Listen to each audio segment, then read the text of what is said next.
Hi guys, it's Shauna. I am going to show you a dessert hack tonight. My whole crew's off to sleep.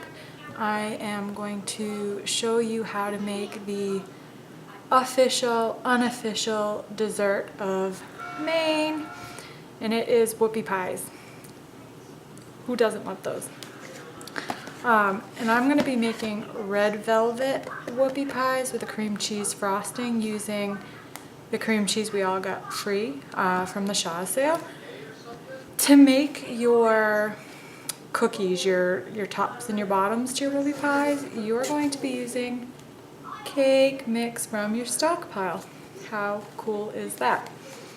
So, you're going to need cake mix, and you're going to need all the ingredients on the back of the cake mix, whatever it says. To that, you add 1 cup of all-purpose flour. So I'm gonna go ahead and make that. This is my first video of cooking something, so I hope it goes well. So I'm gonna get that all mixed up. Again, you follow your instructions, add 1 cup of flour. We'll be right back. Okay guys, I have mixed my batter. I followed the instructions to the T by the back of the box, and I added to that 1 cup of all-purpose flour. And this is what it looks like, if you can see that. My red velvet cake mix. What's gonna be whoopie pie mix. God, what's going on there? And still not fixed. You should all know that it is 10:15 at night. I am almost 30 weeks pregnant and I'm up baking whoopie pies. That's how it is.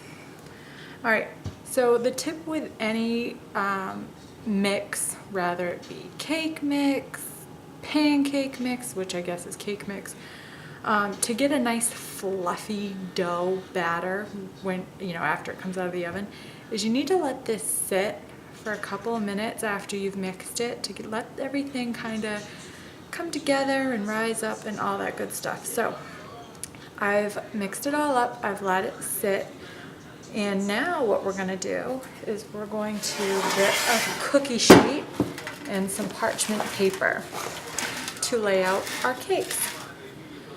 I went to Walmart today looking for parchment paper. It is $4 a roll. And do you know, I think I found the only thing at Walmart that you cannot get a store brand version of, and it's parchment paper. They do not sell a Great Value brand parchment paper. So if there's any Walmart people in the group, y'all need some parchment paper, because I didn't want to buy the roll. But what I did get is the pre-cut sheets, because I just didn't want to deal with all that. So when you're measuring out your cakes, I want bite-sized whoopie pies. I don't want ginormous whoopie pies. I just want like snack size ones. So I'm going to use like a 1/4 cup measuring cup, and I'm just going to scoop these out onto my pan. My oven is preheated for 350. I'm going to put these out of my tray, and I'll be right back and show you what they look like before they hit the oven. Okay, I'm back. I have put my cakes on the tray. A 1/4 cup measuring cup is a bit bigger than bite size, so I may go different the next round I do this. And obviously when you're making whoopie pies, you need a top and a bottom, so make sure you're making these in even numbered batches, and I'll show you what they look like. Here are my cakes. I will put those in the oven, and I'll be back and show you what they look like. Okay, I've decided that while the cakes are cooking, now would be a good time to show you the filling, what we're going to use to make our cream cheese whoopie pie filling. And here it is. You're going to use your Philadelphia cream cheese, a whole brick of it softened, so take that out a little bit in advance and have that softened up. You're going to use a half a container of marshmallow fluff. You're going to use 1 cup, 1 whole cup of confectioner's powdered sugar. You're going to use a half a cup of vegetable shortening, a 1/4 teaspoon of vanilla, and about a tablespoon of milk. I'm going to get all my ingredients mixed in a bowl and I'll show you what. Okay, so I've just measured out my second round of cakes to go in the oven, and I made them much smaller. You can see here, much smaller, because I want these, you know, just snack size. I don't want a big giant whoopie pie. So I'll put those in the oven and I'll show you what they look like when they come out. Bye. The filling looks like in just a bit. Okay, so the filling is done and I'll show you what that looks like. I did have to add more milk to it to get it a little looser. And what you want is you want to get it, it would probably work best in like a KitchenAid mixer, but I don't have one of those. I just have your standard hand blender mixer thingamajig. And what you want is you want there to be no big cream cheese chunks. You want it as smooth as possible. So I'm going to show you what that looks like. Here is your cheesecake marshmallow whoopie pie filling. And the best part, you know, if you decide you make this when your kids are sleeping and nobody's awake, is it's you get to eat this. That is so good. And because it's got the cream cheese in it, it's not like shockingly sweet. So if you're not a huge sweet fan, this one's for you. Toss that in the sink. I'll be right back. Oh, and before I go, the cakes only take about 5 or 6 minutes depending on the size of the cake. And I'll tell you, the 1/4 cup measurement that I used for my cakes was too big. I'll show you those. They're cooling.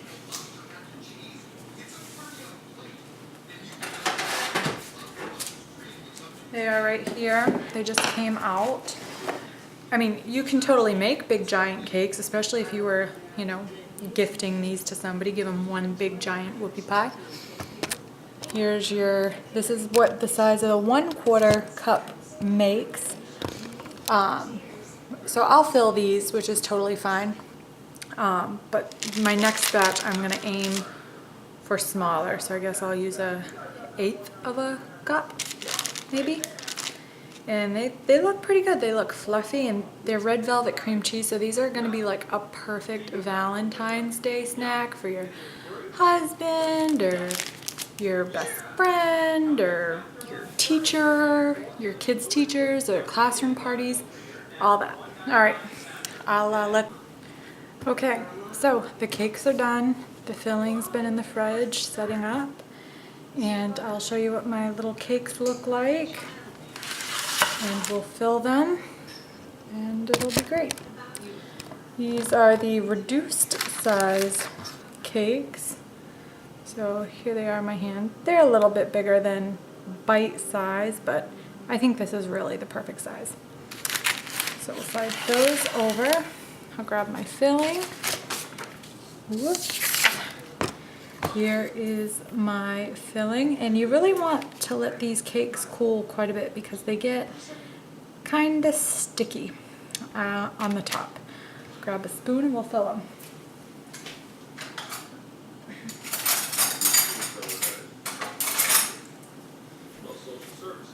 What I love most about using the cake mix is I get cake mix free or super cheap with coupons, but rarely do I ever make an actual cake, you know, unless it's a birthday. I'm not making a cake. Whoopie pies, people will eat whoopie pies whenever. The mix is a little thinner. It's thinner than your traditional whoopie pie mix, and then you just plop that sucker on Can you guys see? Hold on, I'll lift up. Ta-da! So these are red velvet cream cheese, and see, they're sticky. These things are gonna be so good. You wrap one of these and put these in your husband's lunchbox for work, or wrap them up and keep them in the freezer. We're gonna try a bite. I kind of overfilled this one. Oh my God. That is so good, but I overfilled it. It's oozing out. But let me tell you, make these for Valentine's Day and don't look back. All right, thanks guys. Thanks for cooking with me. I'll see you when I see you.